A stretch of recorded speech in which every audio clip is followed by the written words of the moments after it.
ed è sempre bello rivederti, Michael. Ciao! Ciao Ida, buonasera a te, buonasera a tutto lo staff di Cantiamo Napoli e tutte le persone che ci seguono da casa.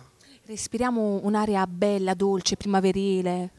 Sì, finalmente è la primavera, perché quando è estate e primavera cambia proprio tutto, poi non lavoriamo anche di più perché ci sono tante cerimonie e cambia proprio tutto il clima. C'è il risveglio dei sensi proprio, e specie anche con le tue belle canzoni. Sì, io questa sera ho portato un brano che mi sta dando tante soddisfazioni, che si chiama Una storia all'improvviso, scritta da me e arrangiamenti Nino Danisi. Diciamo che te sei anche autore, Michael anche autore, non solo artista. Sì, facciamo un po' di tutto. Ti lega da molti anni questa passione? Da quando sono piccolo, da quando avevo 10 anni, e poi grazie a Dio giorno dopo giorno la portiamo avanti. È cresciuta, si è sviluppata dentro di te questa voglia. Sì. Intanto salutiamo la nostra famiglia Criscuolo. Un bacio alla famiglia Criscuolo, ad Alfonso e suo figlio Enzo, e mi raccomando, seguite sempre Cantiamo Napoli. Ok, un saluto per Villa Mirabella e di seguire sempre, lo diciamo ancora, Cantiamo Napoli!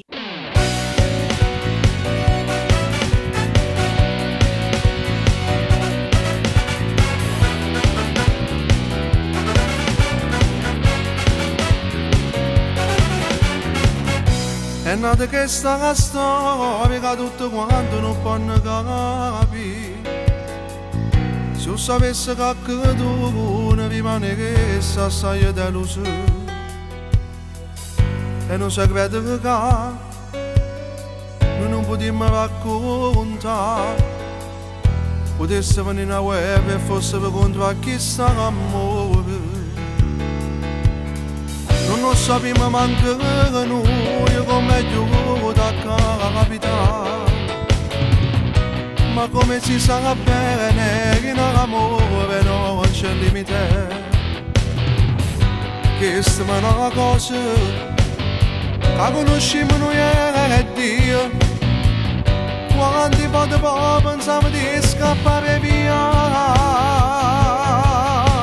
quando t'amore non è colpa tua, non fai peccati ma come non si può comandare. Mi dispiace per tua marità, non so merito, ma che potremmo fare se siamo pazzi che noi.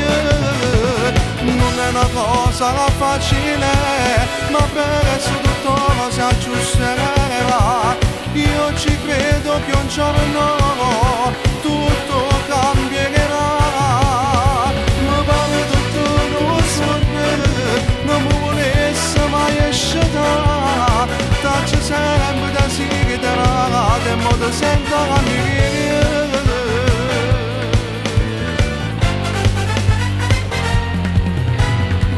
Quando stiamo insieme all'altro mi parla perché non ci sarà niente.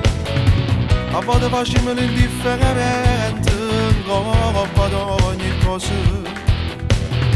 E invece a dire se ne soffre, si massa e geloso. Ma non potremmo fare bene, non si può far sapere. Quando t'amore non è colpa tua, non fai peccati ma come non si può comandare. Mi dispiace per tua malavita, non so merito, ma che potremmo fare se siamo pazzi che noi. Non è una cosa facile, ma presto tutto si aggiusterà. Io ci credo che un giorno tutto cambierà. Ma pare tutto non sogno, non mi volesse mai escere. Taccio sempre desiderare, del modo sento la mia.